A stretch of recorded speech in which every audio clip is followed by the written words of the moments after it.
Voy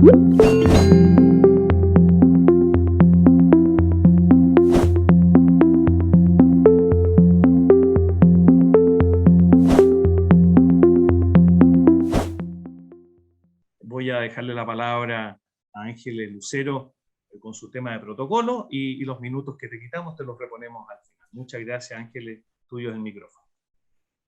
Muchísimas gracias, Andrés, Fernando. Es un honor para mí estar acá y compartir con ustedes esta semana, esta maratón de charlas en empresa familiar. Bueno, felicitar muy especialmente a todos los miembros de familias empresarias, a los participantes, a quienes nos están escuchando, y por supuesto a todos los colegas que tan generosamente vamos a compartir esta semana nuestras experiencias. Y bueno, un tema que a mí sin lugar a dudas me apasiona, que fue producto también de, no solo de mi experiencia, sino de mi tesis doctoral, tiene que ver con esto, ¿no? Con el protocolo familiar, que para mí son estas reglas de juego tan importantes que se pone la propia familia empresaria para poder hacer empresa, ¿no? Estos pactos de bienestar, estos acuerdos para poder lograr esa finalidad que tiene la empresa familiar, que es la de la continuidad del legado en manos de las siguientes generaciones. Entonces, sin lugar a dudas, desde en el momento que me tocó un poquito esta conjunción entre lo académico y la consultoría, pude darle como nombre, ¿no? a una serie de cuestiones que uno lo manejaba intuitivamente, pero tiene que ver con eso, ¿no? Con poder ponerle, como digo yo, nombre y apellido a cada una de las cuestiones. Y entonces quiero, en este rato que tengo para compartir con ustedes, quiero compartir mi experiencia, ¿sí? Y mi aprendizaje en función a esta gran herramienta que le pude ir poniendo nombre, a esta herramienta que no es más ni menos que una herramienta de planificación estratégica para la familia empresaria, ¿no? Para poder gobernarse y gestionarse como familia empresaria, que sin lugar a dudas es un proceso dinámico que acompaña tanto a la empresa como a la familia, porque ambas también van mutando en el tiempo, y es un poquito lo que quiero hoy compartir y desarrollar con ustedes en esta charla. ¿Y dónde lo hago? Me parece que es sumamente importante poder compartir con ustedes también cuál es mi visión, ¿sí? Esta visión, que yo digo una visión latinoamericana, porque cuando empecé a investigar y a estudiar la empresa familiar, y también tuve el honor de poder replicar mi trabajo de investigación que lo hice en Argentina, lo pude replicar en Honduras, también con una colega de acá de FEI, socia, amiga, Margaret Abbott, con lo cual replicamos de trabajo en Honduras, y bueno, nos fue muy curioso encontrar tantas similitudes, a pesar, ¿no?, de que Honduras un poquito está mucho más cerca de Estados Unidos que por lo menos de Argentina, pero encontrar algunas similitudes, ¿no?, que hacen que, bueno, reflexionemos un poquito acerca de la implementación de las herramientas y la necesidad de la adecuación a nuestra realidad. Y ahí encontramos que en esta visión latinoamericana, las empresas familiares en Latinoamérica en términos generales son todas muy jóvenes, muy jóvenes. Están en primera, segunda, tercera generación, las menos en cuarta, quinta, y ya a partir de ahí son muy pocas las que podemos encontrar, aunque bueno, sabemos también que en Chile está una de las empresas más longevas, si no es la más longeva de Latinoamérica, pero es prácticamente una excepción, ¿no? El resto de las empresas son muy jóvenes, y esto es así porque de alguna manera encuentra su motivo en que nuestras naciones, nuestros países son muy jóvenes. Entonces, bueno, en el caso de Honduras encontramos que, por ejemplo, un altísimo porcentaje estaba en primera y segunda generación. En el caso de Argentina un poquito más repartido entre primera, segunda y tercera, pero en definitiva esto de que se trate de empresas tan jóvenes tiene esa particularidad a la hora de elaborar estas reglas, que le llamo yo, de hacer estas reglas de protocolo, que bueno, que tengamos que ponernos reglas entre padres e hijos, entre hijos, padres, ¿no? Abuelos, hijos y nietos, entre primos y tíos. Entonces, bueno, eso hace que en el momento del proceso y en el momento de las reglas, bueno, tenga algún tipo de particularidad, porque yo, no sé, por lo menos desde mi experiencia, bueno, se tiene mucho en cuenta esta cercanía de los vínculos a la hora de poner reglas. Entonces no hacemos un protocolo para hacerle un juicio a mi hermano, a mi papá o a mi tío, sino justamente poner estas reglas, que no serán las mejores reglas, las reglas quizá del libro, sino las que esa familia empresaria hoy pueda ponerse para seguir funcionando, sabiendo que este va a ser un instrumento que puede ser actualizado y modificado en el tiempo. Otra de las grandes características que encontramos es que, bueno, también para contemplar, y no menor, que se trata de economías emergentes, todos los países de América Latina se encuentran en estas economías emergentes, con lo cual hace que también estos modelos que surgen de estos países desarrollados no siempre se puedan aplicar tal cual como están para poder implementarlos sí, de una manera exitosa, sino que bueno, hay que hacerle algunas adaptaciones. Sin embargo, el hecho de estar en economías emergentes, hoy creemos que es una gran oportunidad, sobre todo para todo lo que está relacionado al crecimiento y desarrollo a través de la innovación.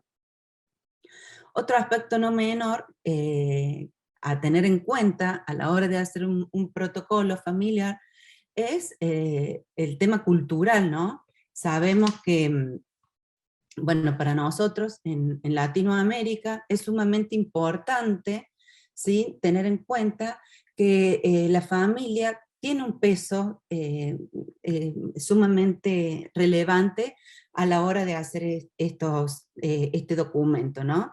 Bueno, la cuestión emocional y el peso que tiene la familia en Latinoamérica no es menor. Es un aspecto de suma importancia a contemplar. Y por último, ¿no?, una cuestión que sí estamos inmersos todos y hoy no se salva nadie, pero que hay que tenerlo en cuenta también, estos entornos disruptivos en los que hoy estamos viviendo, ¿sí?, estos entornos tan cambiantes y volátiles, a través de los cuales nos es importante poder tener estas reglas para poder aprovechar, ¿sí?, las oportunidades del entorno y también resolver todos los temas que tengamos que resolver en los espacios que sean necesarios de una manera rápida, eficiente y eficaz, ¿no? Entonces, tener en cuenta en el momento de la elaboración de un protocolo, tener en cuenta ¿sí?, estos aspectos que tiñen a lo que es nuestra visión latinoamericana, que creo que también es muy aplicable desde lo que conozco, muy aplicable a todas las empresas de Iberoamérica que están sobre todo en los primeros años generacionales de sus empresas. Bien, la empresa familiar, sí, sabemos que en el mundo son mayoría, según las estadísticas, aproximadamente entre un 80 y un 90% de las empresas de economías libres son empresas familiares, ¿sí? En Europa, por ejemplo, conocemos empresas muy longevas en esto de decir que uno de los mayores desafíos de la empresa familiar justamente es la continuidad. Podemos encontrar, por ejemplo, en Europa, empresas muy longevas, centenarias, con lo cual esto nos indica que es posible la continuidad, ¿sí? Entonces, en ese derrotero, ¿sí?, decir, bueno, ¿cuáles son estas buenas prácticas que podemos, de acuerdo a esta visión latinoamericana, que es lo que yo propongo para nuestros países, a pesar de que estamos en un espacio de Iberoamérica, pero bueno, no he tenido la oportunidad de poder trabajar o estudiar, sí, de compartir con otros profesionales estas prácticas, y esto también es lo que estoy haciendo en este espacio, pero sí me parece que es sumamente, también creo que es desde mi experiencia, desde el conocimiento, aplicable a las pymes de las primeras generaciones, por lo menos de estos países más desarrollados, ¿sí? pero estas prácticas que ya conocemos de países europeos, por ejemplo, ¿sí? Estas buenas prácticas en donde hay empresas centenarias, bueno, esto nos da un aliciente para decir, se puede, ¿no? Estas empresas tan jóvenes podemos ayudar a que lleguen a generaciones más longevas. Y también por ejemplo, otro ejemplo emblemático, en Japón existen empresas milenarias, como por ejemplo es Kongo Gumi, que fue la empresa más longeva, que ya perdió esa característica, creo que en el año 2006 fue absorbida por otra empresa familiar, pero fue la primera empresa, digamos, la empresa más longeva, ¿sí? Que fue fundada en el 578. Y actualmente, si mal no recuerdo, un hotel que está en Ryokan, ¿sí? Que fue fundado en el 700 y pico, ¿sí? Creo que 718, y ya va por su generación número 46. O sea que esto estaría implicando que es posible, ¿no? Como bien les comentaba recién, las empresas familiares son mayorías en los entretejidos empresariales de los países de economía libre, ¿sí? Con lo cual ellas son los creadores, las creadoras de riqueza y el motor económico y de desarrollo de cualquier país, de cualquier nación. ¿Mm? Entonces, creo que para los distintos espacios en donde, y los distintos grupos de interés donde ella aplica, creo que es sumamente importante contribuir a la continuidad y al desarrollo y al cuidado de la empresa familiar.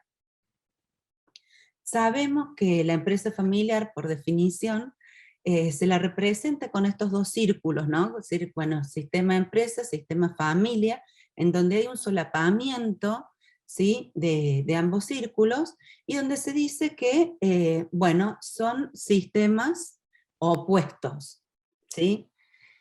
Y si bien puede ser que sean sistemas opuestos, ¿sí? ¿Por qué? ¿Por qué opuestos? Porque uno, la empresa, estaría siguiendo algún tipo de interés de tipo contractual, comercial, por ejemplo, busca la rentabilidad, busca ser competitiva, busca tomar riesgo, ¿sí? Tiene que tomar riesgo para poder desarrollar sus actividades, mientras que, ¿sí? La familia es meramente de índole emocional, ¿sí? Se rige por otras cuestiones que tienen que ver más con el cariño, con el afecto, con no tomar riesgos, con ser más conservador, ¿sí? Pero sin embargo, podemos decir que hay dos teorías en relación a ese solapamiento, ¿sí? Empresa y familia, en estos intereses a priori opuestos. Podemos ver la complementariedad entre ambos, o podemos decir, ¿sí? Que son sistemas contrapuestos o contradictorios. A mí me gusta decir, ¿no? O ver, o la mirada de dónde abordamos estos protocolos, a hacerlo justamente desde la complementariedad, ¿sí? Saber que sí, son dos sistemas que a priori pueden perseguir intereses opuestos, pero justamente, ¿sí? Esa complementariedad entre la empresa y la familia lo que las hace crecer rápidamente, esa sinergia entre empresa y familia, ese sentido de pertenencia, ese compromiso, ese cariño que se siente por la empresa familiar, ¿sí? Y la familia que cuida esa empresa también, porque es su sustento económico, su orgullo de pertenecer, es creadora de empleo, etcétera. Bueno, hace que este solapamiento, ¿sí? Lo podamos ver desde dos perspectivas o desde dos puntos de vista diferentes. A mí me gusta verlo desde la complementariedad, ¿sí? Y decir, sí, hay un solapamiento, ahí es donde están, ¿sí? Los factores comunes entre la empresa y la familia, lo que la hace crecer rápidamente, pero que sí, ya vamos a ir viendo a la medida que vaya desarrollando en este ratito este tema, ya vamos a ir viendo que es necesario, ¿sí? Para que la complementariedad se dé, ir poniendo algunas reglas, ¿sí? Sobre algunas cuestiones que ya están estudiadas y donde es nuestro rol como consultor, como facilitador de proceso, así yo me defino como facilitadora de proceso, poder poner a la familia de acuerdo sobre determinados temas que ya sabemos que van a suceder, ¿sí? Y si no nos podemos poner de acuerdo, bueno, ver cuáles van a ser los mecanismos para resolverlo de una manera, digamos, lo más asertiva posible. En este sentido, también aprovecho para compartir con ustedes, con Margaret Abbott de Honduras, de FEI de Honduras, hemos desarrollado una visión que se llama el Value Shift, que tiene que ver, que viene de la indagación apreciativa, que justamente tiene que ver con esta mirada, ¿sí?, asertiva de la conjunción, la complementariedad de estos dos sistemas, empresa y familia. ¿Sí? Es como, bueno, a mí me gusta decir cuando hacemos los protocolos y cuando me dicen que se eligen como socios y que quieren seguir trabajando juntos generación tras generación, bueno, ¿dónde nos vamos a parar? Sin mirar la mitad del vaso lleno o la mitad del vaso vacío. Entonces, ante cualquier, a veces, discrepancia que se va dando, es esto, ¿no? Ver el interés común por sobre los intereses particulares y estar enfocados en eso, ¿no? En mirar la mitad del vaso lleno, todo lo que tenemos, todo lo que hicimos y todo el futuro por delante que tenemos, y no pararnos en lo que nos falta o lo que no nos llevamos bien, tan bien, o lo que, bueno, tenemos más discrepancias, sino pararnos en esa mitad del vaso lleno para poder abordar este proceso. Entonces, en ese sentido, ¿sí?, una vez que nos elegimos o empezamos este proceso con esa visión, ¿no? Entonces, un protocolo de proceso, con esta visión latinoamericana, teniendo en cuenta que son empresas jóvenes, teniendo en cuenta también de que, bueno, que están en las primeras generaciones, y teniendo en cuenta este gran peso que se le da también a la familia, estos rasgos emocionales latinos que son tan fuertes, bueno, poder ver a la familia empresaria como un equipo. Esto me hizo muchísimo sentido cuando yo hice mi formación de coach de equipos, que justamente había algo que ahí me sonaba.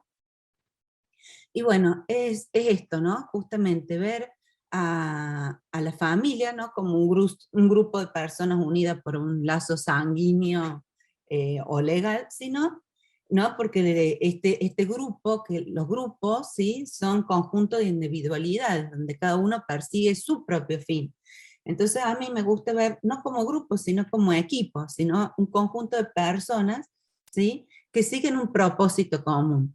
¿Mm? Entonces, acá la diferencia entre un grupo y un equipo es que el equipo son un conjunto de individualidades, mientras que el equipo, ¿sí?, es un conjunto de personas siguiendo ese propósito común. O sea, la primera pregunta es cómo socios realmente ir queriendo ser socios, es poder trabajar en ese propósito común como familia empresaria, esa razón de ser de nuestra familia empresaria, el para qué de nuestros negocios.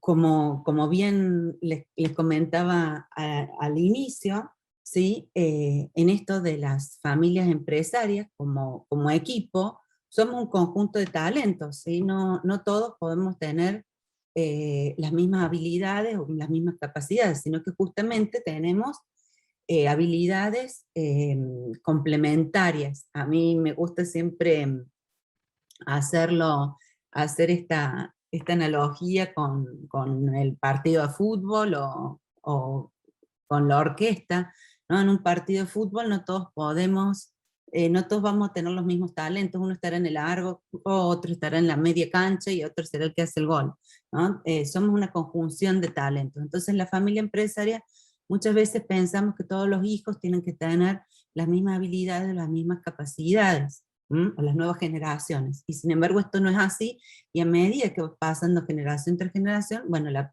potencialidad de talentos y diversidad de talentos es muchísimo mayor.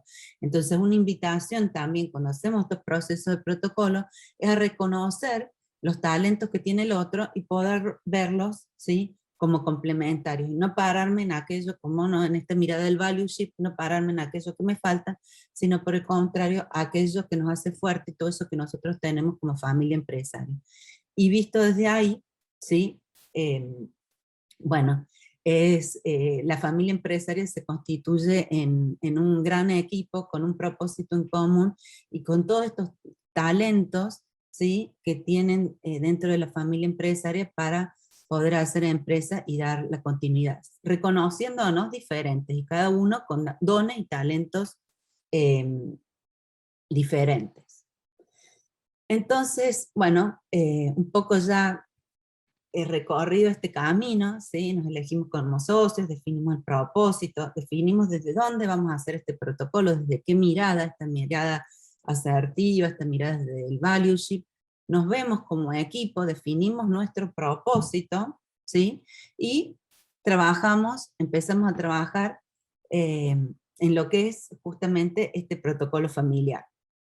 Y bueno, acá yo hago la distinción, ¿sí?, porque se pueden encontrar en la bibliografía u otros colegas, ¿sí?, en este espacio tan diverso y tan rico que tenemos dentro de familias empresariales iberoamericanas, quizás con otras visiones de protocolo, protocolos más legales y más blindados, que pueden ser necesarios desde mi punto de vista en generaciones más avanzadas, pero para estas empresas familiares en estas primeras generaciones, yo, desde mi punto de vista, es más eficaz, ¿sí?, estos protocolos de proceso, ¿sí?, en donde vamos reconociendo, ¿sí?, al protocolo, no como una herramienta en sí blindada que nos rige, sino como una herramienta flexible que va acompasando y va acompañando a la empresa y a la familia, a la empresa, los distintos puntos de evolución de su ciclo de vida, y a las familias también en su evolución. Entonces, en este sentido, el protocolo familiar se convierte así en una herramienta de planificación estratégica para el gobierno y gestión de la familia empresaria, en donde esta herramienta, ¿sí?, va a quedar plasmada dentro de un documento, ¿sí?, como pueden ser muchos otros documentos que usamos dentro de una organización, las descripciones de puestos, los manuales de procedimientos, la misma planificación estratégica empresaria. Entonces, es un documento, ¿sí?, en donde quedan plasmadas todas aquellas reglas que nosotros mismos como familia empresaria fuimos acordando, y donde ellos se comprometen, ¿sí?, a cumplirlas con la finalidad de poder transmitir este legado generación tras generación. Entonces, sabemos que el mayor desafío que tiene la empresa familiar justamente es el de la continuidad. Podemos encontrar muchísimas definiciones de empresa familiar, hay hay estudios en donde se han investigado cuántas definiciones de empresa familiar hay, y encontramos más de 40 y pico. Sin embargo, lo que es común y transversal a todas estas definiciones es justamente la característica del fuerte deseo de unidad, ¿no? Y para mí también, en este deseo de continuidad, este protocolo tiene que albergar esta continuidad de esta empresa, conjunto de empresas rentables y sostenibles, ¿sí?, en el tiempo, pero de la mano de estas reglas que propicien vínculos saludables dentro de la familia empresaria, ¿no? Entonces creo que, bueno, es un poco esa finalidad que tiene que perseguir el protocolo en relación a la continuidad. Y justamente, generación tras generación, por eso también digo que tiene que ser un documento flexible, adaptable, dinámico, ¿sí?, porque si las personas cambiamos, las empresas cambian, las familias cambian, ¿no?, y todo muta tan rápidamente, bueno, tiene que ser un documento que nos permite de alguna manera acompasar el dinamismo de estas variables. Entonces, bueno, sabemos también que los roles que podemos asumir en la empresa familiar y como familia empresaria son muchos, ¿no? En calidad solamente de familiar, familiar y que trabaja en la empresa familiar, familiar propietario, bueno, una serie de distintos roles o distintas maneras en las que tenemos para vincularnos con la empresa familiar, ¿sí?, y con esa familia empresaria como hijo mayor que trabaja en la empresa, como padres, y expectativas sobre el ingreso de las nuevas generaciones en nuestra empresa familiar. Entonces, un poco el proceso es un proceso muy rico de comunicación, el del protocolo, porque de alguna manera nos da la posibilidad, ¿sí?, a través de las dinámicas que use a través de las distintas dinámicas que use ese facilitador, ese consultor que acompaña el proceso, bueno, de alguna manera va a permitir alinear todas las expectativas que cada uno tiene en relación a un punto, a los distintos puntos, al punto que se esté trabajando, ¿sí? Entonces, yo como hija mayor que entré a trabajar en la empresa familiar, puedo creer, por ejemplo, o tener la expectativa de que voy a ser reconocida de alguna manera especial, con acciones, con alguna cuestión patrimonial, que puede ser válido o no, porque no hay una receta, cada familia acá hace sus acuerdos, sus reconocimientos, reconocen el otro talento, es un poco la actitud que nosotros los invitamos a tener, pero bueno, no, acá no hay verdades, no hay una verdad única, pero sí, ya conocemos que se van generando una serie de expectativas que también vamos a ver, las vamos recogiendo en el proceso de diagnóstico, que hacen que, bueno, a través de este proceso las podemos aclarar y le podamos acordar entre todos como familia empresaria, alinear las expectativas que tenemos en relación a los distintos temas. Y dicho esto, ¿sí? Justamente en pos a esa continuidad, tiene que ver con construir juntos, ¿sí? Ese legado como familia empresaria.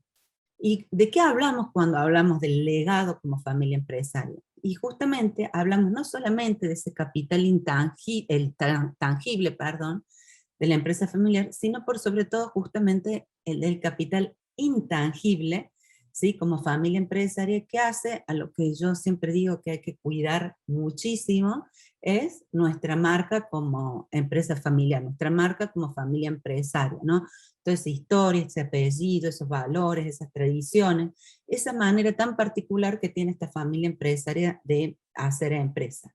Entonces, desde mi perspectiva, ¿sí? El legado de la familia empresaria y esa continuidad, a veces y en momentos tan disruptivos como los que estamos viviendo en estos momentos, nuestro modelo de negocio puede cambiar, puede mutar, ¿sí? Hasta puede desaparecer, pero ese legado como familia empresaria, ese intangible, esa marca familiar, esa forma de hacer negocio y de reinventarnos, ¿sí? Es a lo que hace a ese legado como familia empresaria. Entonces, de esta manera, ¿sí? Poder justamente transmitir ese legado, generación tras generación, de alguna manera nos obliga a hacer esta hoja de ruta, ¿sí? En donde, estableciendo ya nuestro propósito, hacia dónde queremos llegar, cuál es nuestra razón de ser como familia empresaria, ir generando esta hoja de ruta, trazando esta hoja de ruta, ¿no? A través de poner estas reglas claras como familia empresaria, para ver cómo vamos a ir transitando los distintos mojones que se nos vayan presentando, como pueden ser temas de incorporación de las nuevas generaciones, el traspaso generacional, cómo seguir manteniendo vivo en las siguientes generaciones el espíritu emprendedor, el innovador, los órganos de gobierno, ¿sí? Tanto en lo empresarial como en lo familiar, el grado de profesionalización, no solamente en la empresa como en la familia empresaria. Cuando hablo de profesionalización, justamente hablo de la aplicación de estas buenas prácticas, ¿sí? En la empresa familiar y en la familia empresaria. Entonces, así, el protocolo familiar se convierte en este instrumento de planificación estratégica para nosotros como familia empresaria, ¿sí? En este sentido, el estudio de la empresa familiar no es nuevo, ¿sí? El primer estudio se encontró, la primera investigación data de la década del 60, 1960, o sea que a partir de allí, y más fuertemente a partir de la década del 80, se viene estudiando la empresa familiar a lo largo y a lo ancho de todo el mundo, por lo cual ya tenemos, y gracias sobre todo a estos países desarrollados donde se ha investigado muchísimo más, tenemos muchísimo input, ¿sí? Sobre los escenarios y las cuestiones que se van sucediendo en las distintas generaciones. Falta estudiarlos más, falta seguir investigando, pero ya hay mucho, ¿sí? Escrito, investigado, transmitido también por otros grandes colegas, que nos ayudan un poco a anticiparnos a estos escenarios, pudiendo saber en qué estadio ya vamos a ver están en cada una de las etapas, podemos ir anticipando determinados escenarios. Si queremos la continuidad, bueno, en algún momento tenemos que ir formando a las nuevas generaciones, tanto en el liderazgo como en una propiedad responsable, por ejemplo, ¿no? Muchas veces las prácticas que usamos en una etapa emprendedora ya no nos sirven en una etapa ya más de expansión o de crecimiento, en donde tenemos que aplicar otras prácticas diferentes, donde la implementación de los órganos de gobierno, por ejemplo, se vuelven imperiosas. Bueno, una serie de cuestiones, ¿sí?, que tenemos que ir eh, anticipándonos, y que los consultores, los facilitadores de procesos, en esta visión del protocolo como herramienta de planificación estratégica, lo veo así. Entonces, bueno, vamos facilitando, vamos poniendo sobre la mesa esas conversaciones, ¿sí?, para que la familia empresaria se puede ir anticipando a los distintos escenarios posibles y ir poniéndose de acuerdo de cómo van a ir profesionalizando, ¿sí?, su empresa familiar y su familia empresaria. Entonces, en este sentido, el protocolo familiar como un protocolo de proceso y como un instrumento de planificación estratégica, tiene desde mi metodología, estas 4 grandes etapas, ¿sí? Es una etapa de mapeo, diagnóstico, que para mí es sumamente importante. ¿Por qué? Porque ahí, a través de entrevistas individuales y grupales, analizamos un poquito cómo está, ¿sí?, en qué estadio está esa familia empresaria. No es lo mismo una familia empresaria con mamá, papá y los hijos, o los hijos ya cuando entran a la empresa, o cuando ya estamos en una etapa más de traspaso generacional y de sucesión, cuando estamos, bueno, según el estadio donde esté, bueno, podemos ir viendo cuáles son esos escenarios a los cuales nos tenemos que anticipar, ¿sí? En la empresa es sumamente importante. ¿En qué ciclo de vida está esa empresa? No es lo mismo una etapa emprendedora que una etapa de expansión, o que una etapa de madurez, o si se quiere también una etapa de reinvención, ¿no? Entonces es de esperar. Bueno, también hay que ver cuál es el grado de profesionalización que tiene en relación a las buenas prácticas, por ejemplo, y todo está muy interrelacionado. Yo, si quiero empezar a delegar en las siguientes generaciones, necesito una serie de instrumentos desde lo empresarial para poder, como son indicadores de gestión, ¿sí?, balances de corte, informes, para poder hacerle un seguimiento a la gestión de la siguiente generación en esos puestos que esté delegando. Entonces, bueno, en la empresa familiar, empresa y familia, si queremos en mano de la siguiente generación la continuidad, necesitamos también aplicar una serie de prácticas dentro de lo que es la empresa. Muchas veces el fundador me dice, fundadora, no, Ángeles, pero nosotros lo venimos haciendo así, esto dio resultado. Y sí, da resultado, y por eso nos convocan, ¿sí?, porque da resultado en un estadio de la etapa del ciclo de vida de la empresa. Pero bueno, ya a medida que esa empresa va creciendo y se va expandiendo, vamos necesitando implementar, bueno, órganos de gobierno, ¿sí?, formarnos como propietarios, accionistas responsables, poder entender bien cuál es el rol de cada uno. Entonces, bueno, en esta etapa de mapeo, medianamente podemos ver dónde estamos, si estamos en sociedades de hermanos, sociedades de primos, ¿sí?, ir viendo. Y también un poco algo no menor, que es el desarrollo personal y profesional de cada uno de los miembros de la familia empresaria, que ver, ¿sí?, por dónde están, ¿sí?, no son las mismas las expectativas, para esto de alinear expectativas, no son las mismas las expectativas que yo puedo tener a los 20 años, que a los 40, que a los 60. Entonces, bueno, es muy importante ver cuáles son las expectativas también de cada uno en esta etapa de mapeo, para poder alinearlas siempre teniendo en cuenta la empresa, la familia y el patrimonio.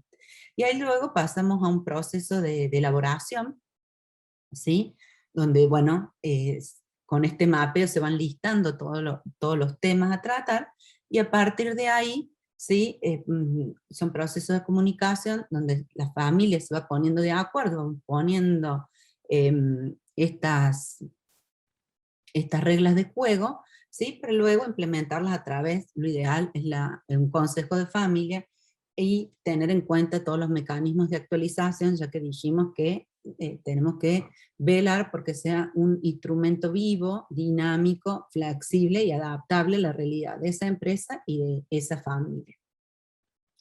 Entonces así, el protocolo familiar se va a constituir en nuestras reglas de juego, ¿sí? Nuestras reglas de juego como familia empresaria, las reglas de juego de este equipo. ¿Sí? Yo siempre digo que cada familia empresaria es un equipo y necesita de sus reglas, las mejores, las del libro, las reglas que les permitan el buen funcionamiento a esa familia empresaria, ¿sí? Y así como les puse el ejemplo del fútbol, o también podría poner el de la orquesta, y los otros días me fui a Buenos Aires y vi bailar a una pareja, ¿no? Y el hombre y la mujer hacen distintos pasos, yo no me había fijado en eso, hacen pasos totalmente diferentes, y se va compasando el uno al otro, ¿no? Entonces, esta es regla de juego en donde podemos ver la complementariedad, podemos justamente vernos, ¿sí? Ser las reglas de juego de nuestro equipo como familia empresaria, con este propósito y este legado claro para poder generar continuidad. Y bueno, justamente este protocolo que nos permita dejar este legado, este intangible, esta marca familiar en manos de las siguientes generaciones, ¿no?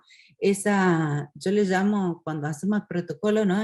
La marca familiar, esto que tiene que ver con ese apellido, muchas veces la empresa, ¿no? Tiene un nombre de fantasía, pero sabemos que atrás está esa familia empresaria, y que bueno, por el hecho de que esté esa familia empresaria, sabemos cómo esa familia empresaria hace los negocios, ¿no? Entonces, es lo que yo denomino esa fórmula secreta que tiene esta familia empresaria para hacer negocios, que es reconocida en el mercado, que por eso tiene clientes, la gente compra de sus productos, de sus servicios, y bueno, y le permite ser próspera, generadora de empleo, generar impacto en su región. Bueno, son tantas las bondades de la empresa familiar que bueno, creo que vale la pena, si justamente el espíritu vital de la empresa familiar es la continuidad, bueno, tomar todos los mecanismos necesarios para poder este, darle curso a la continuidad en manos de las siguientes generaciones. Y así, de esa manera, de alguna forma, ¿no? Este instrumento, como les decía en esta definición, permite, es una herramienta de planificación estratégica que va a permitir gobernarnos, tanto la empresa como la familia, y gobernar no es nada más que dirigir y poder controlar, ¿sí? Es una herramienta que nos va a permitir ordenarnos, tanto en lo empresarial como en lo familiar, ¿sí? Entonces, en ese sentido, en la empresa, ¿sí? Nos vamos a poder gobernar, ¿sí? A través de mantener esta interrelación equilibrada entre los distintos órganos de gobierno empresariales, que son de la propiedad, ¿sí? El de la dirección y el de la gestión, propiciando así un crecimiento a través de la toma de decisiones eficientes y eficaces que puedan promover esa transparencia.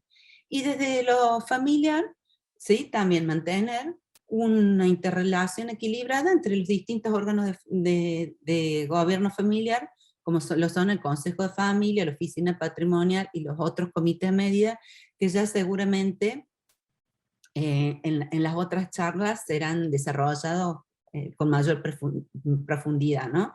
Entonces, de esta manera, tratamos de mantener justamente ese equilibrio entre lo empresarial y lo familiar, sabiendo siempre que son sistemas, ¿sí? Dinámicos, y que con el tiempo se va modificando tanto la empresa o las empresas, o se van incorporando nuevas unidades de negocio, ¿sí? La familia va creciendo, el patrimonio también va mutando, y cada uno de los individuos, de las personas que estamos dentro de una familia empresaria, van teniendo distintas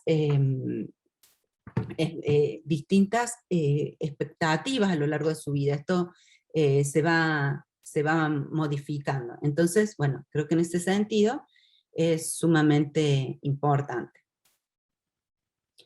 Y de esta manera vamos a poder lograr el fin último, entiendo, ¿no? Que para que esta continuidad se pueda dar, ¿sí? Estos negocios sostenibles y rentables en el tiempo, de la mano de vínculos familiares saludables, ¿no? Negocios sostenibles, porque no, hoy cada vez me toca trabajar más con las siguientes generaciones que buscan la sustentabilidad, también, sobre todo, por ejemplo, me toca mucho con las empresas agrícola-ganaderas, que las nuevas generaciones buscan mucho la sustentabilidad en los negocios. Bueno, que este documento de planificación estratégica para la familia empresaria que facilita el gobierno la gestión, ¿sí? Permita justamente estos negocios sostenibles, rentables, y por qué no también sustentables, de la mano de vínculos familiares saludables a través de poner, ¿sí? estas reglas que de alguna manera requieren una comunicación, una interrelación permanente entre estos dos sistemas. Bueno, para los que quieran conocer un poco más sobre mi visión sobre protocolo familiar, los invito a comprar mi libro, a leer mi libro, que está tanto en papel como en digital, ¿sí? Protocolos en empresas familiares, que también está en la colección de empresas familiar que dirige Fernando Nogales, el español Fernando Nogales, que también vamos a compartir con él alguna de sus charlas.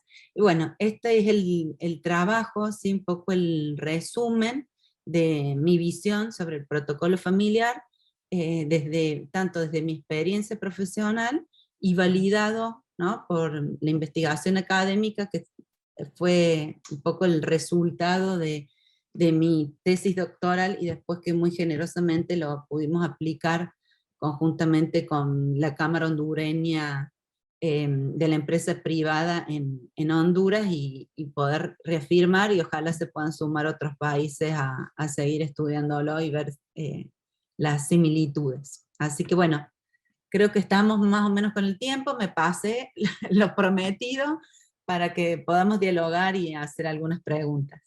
Muy Contestar bien, algunas preguntas. muy bien, Ángeles, muy entretenido como siempre tus exposiciones y tal como te dijimos al comienzo, te dejamos también unos minutos para que pudieras terminar toda tu presentación. Nos quedan algunos minutos, no sé, 12, 15 minutos de poder conversar y tal vez preguntas. Lo único que yo vi en el chat, Félix Guevara, que estaba preguntando por la dirección de la consultora para el tema de los círculos. No he visto otras preguntas y bueno, yo ya contesté ahí, Aquí puse la tengo, dirección para los que lo quieran, así que aquí, Fernando, no sé si tú puedes sí, ir viendo preguntas. fíjate. Ángeles, excelente exposición. Yo creo que siempre abrir un seminario con una exposición tan clara y con una experta como tú es muy importante. Aquí Laura Chinchilla, desde el chat, nos pregunta, y aprovecho para invitar a todos los que nos escuchan a compartir cualquier pregunta, aprovechando que aquí está Ángeles. Nos pregunta Laura, y creo que es válida su cuestionamiento. Dice, entonces entiendo que para crear un protocolo familiar debemos hacerlo desde el Consejo de Familia. Esta es una pregunta para ti, Ángeles. Mira, muy buena pregunta, Laura. El tema es que muchas veces cuando nos llaman para hacer un protocolo familiar, órganos de gobierno, o sea, no existe, no siempre está el Consejo de Familia. Entonces, desde mi metodología, yo siempre parto con el mapeo, porque también me sucede que a veces te quieren hacer un protocolo familiar, pero a veces hay que hacer algunas adaptaciones, o no siempre el tema que traen es para protocolo familiar. Entonces siempre a mí me gusta hacer un mapeo, que de cualquier forma es el puntapié inicial, ¿sí? Para el proceso de protocolo. Por lo general no hay consejo de familia, implementado, no sé, también ustedes a lo mejor en sus países son muy pocos las empresas familiares que tienen implementado el Consejo de Familia. Lo que yo sí hago es, dentro de la metodología de la elaboración del protocolo, aproximadamente me lleva entre 8 meses y un año, no más de eso, no dejo que me pase más de 12 meses, y en la mitad, cuando tratamos el tema de órganos de gobierno, empresarial y familiar, bueno, ahí instauramos el Consejo de Familia, y justamente es al Consejo de Familia que le doy la primera tarea de poder ir haciendo las reuniones, ¿no? De ir convocando las reuniones. Y a mí me gusta mucho también en la metodología que uso, de cada punto que vamos acordando, que vaya saliendo un plan de acción concreto, ¿no? Entonces... Está ardiendo el chat de preguntas, Ángeles. Me pregunta espectador anónimo, ¿cuánto dura el proceso de elaboración del protocolo? Bueno, perdón, hay otra pregunta, si me permites juntar las dos para optimizar tiempo. ¿Cuánto dura el proceso de elaboración? Y si es necesario hacerlo firmar por escribano o notario público en otros países, u homologarlo para que tenga validez legal. Bueno, ahí, desde mi metodología, por ahí según la complejidad de la familia, entendiendo, ¿no?, por la cantidad de miembros y también cómo puedan estar esas relaciones para poder emprender estos espacios de comunicación, pero entre 8 meses y 12 meses como máximo. Y esto que a veces conozco protocolos que se traban en un punto, y yo siempre digo, bueno, acordemos lo que mejor se puede acordar en este punto, pero cerrar el protocolo en 12 meses como máximo para poder empezarlo a hacer rodar, ¿no? Claro. Si no, pasamos haciendo protocolo y nunca lo implementamos. Y en cuanto, sí, es lo mejor, bueno, si se puede firmar ante un notario, ante un escribano, eso también depende de cada país. En Argentina, por ejemplo, el protocolo familiar no tiene validez legal, entonces, pero sí, bueno, hay muchos puntos sumamente relevantes para la continuidad de la empresa familiar, que eso sí los pasamos a instrumentos legales como estatutos o acuerdos de socios, ¿sí? Pero ahí siempre, cuando me he tocado trabajar en otros países, bueno, siempre trabajo, mi visión es más desde el management, entonces siempre trabajo en equipo con el asesor local para ver cómo le damos validez. Con el abogado en turno, esos... Bueno, sí, siempre tratando de que sea un documento que le sirva a la familia empresaria para poder justamente vincularse asertivamente. Entonces, bueno, es correcto de que tenga algún tipo de, algunos puntos, como por ejemplo la venta de las acciones, los derechos de preferencia, cómo se va a evaluar la empresa en el caso de que algunos quiera retirarse. Hay puntos que son sumamente importantes que se le den una forma legal, ¿no? Aquí también te preguntan, Ángeles, ¿cada cuánto tiempo recomienda revisar el protocolo familiar? Otra buena pregunta, creo. Sí, para mí, o sea, no hay un tiempo, en tanto y en cuanto justamente buscamos en el protocolo, cuando hacemos la elaboración del protocolo, que es el Consejo de Familia el que vele porque esa vigencia de esos acuerdos, y también los mecanismos de que cualquier miembro de la familia empresaria se pueda presentar ante el Consejo de Familia, y ahí establecer también los mecanismos de bueno, tampoco para no irnos a ninguno de los extremos, ¿no? De estar modificando puntos porque sí, digamos, sino que, bueno, justamente poder ir al Consejo de Familia y que sea el Consejo de Familia el que evalúe si hay que modificar algún punto. Ángeles, fíjate que estamos ya sobre el tiempo, ya está Ricardo Terraza listo para subir al panel, pero hay muchísimas preguntas, creo que se generó mucho interés. Un correo donde te puedan contactar. El más fácil, para que lo puedan... El más fácil. angeleslucerobringas@gmail.com, ese es mi correo personal, y si no me pueden buscar por las redes, por LinkedIn, por Facebook o por Instagram, y bueno, y con mucho gusto les voy a contestar.